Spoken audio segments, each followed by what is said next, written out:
Today's video is brought to you by, or I guess in this case, lit by the nice folks at Olight and their cute little O bulbs. I have one here, I have a couple back here, a little Christmas theme going on with Christmas coming, some red and green and a little orange that snuck in down here.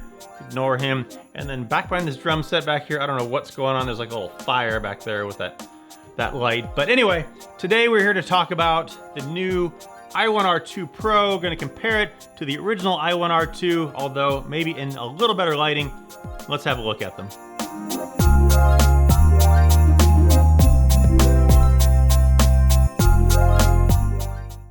So Olight updated their original i1R2 to the now i1R2 Pro, and the question is the updated version better than the original? I previously reviewed this. I'll put a link to it up above and down below. You can check that out. But let's do a little compare and contrast between these two, and even between these and the original i1R. So let's take a look at them.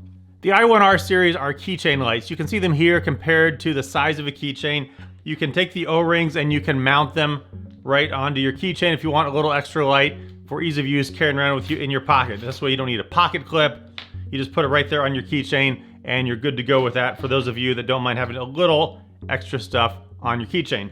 Now Olight has updated this light as time goes on from the original i1R to the i1R2 to the i1R2 Pro.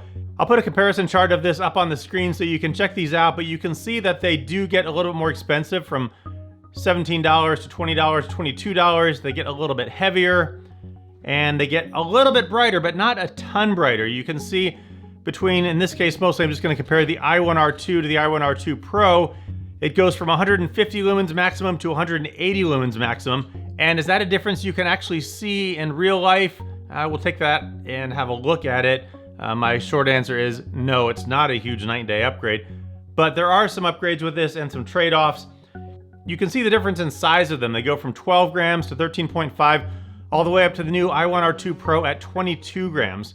The batteries are getting bigger. The original i1R, they don't say what it is, but then the i1R2 to the Pro goes 70 milliamp hours all the way up to 130 milliamp hours, almost double the battery size. And with that, you do get the increased physical size. Also, all three of these lights are rechargeable. The original i1R you had to take all the way apart, whereas the i1R2 and now the i1R2 Pro, you just unscrew them and then the tops pop up, and then you can just insert the micro USB, or in the case of the i1R2 Pro, the USB-C cable, which is a nice improvement. It does take a while to charge fully, up over an hour, but the run times you're going to get on the new i1R2 Pro, 5 lumens on low, 180 lumens on high for 12 hours or 23 minutes. All three of these have a low mode of 5 lumens, going either 7 hours, 6 hours, or 12 hours in the case of the i1R2 Pro with that new larger battery. And then the high outputs, 130, 150, or 180. And interestingly, when you go to that 180, it goes from 40 minutes on the i1R2 down to 23 minutes on the i1R2 Pro, even though it does have a bigger battery. And can you see a difference in the light output from 150 to 180? Short answer is no, you honestly can't. It's not that big of a difference that in real world you're going to notice the difference.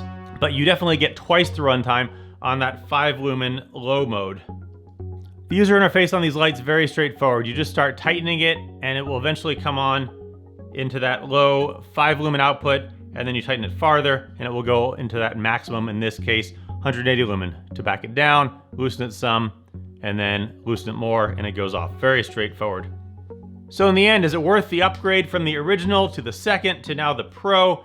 You do definitely get some increased run times, especially on that low mode. If you're using that 5 lumen output a lot, that extra runtime may be nice for you. But on the high, really not a huge difference, 150 to 180 lumens, and you are obviously getting some increased size going from the 2 to the Pro. Larger battery, increased size, not a huge difference on the visible output.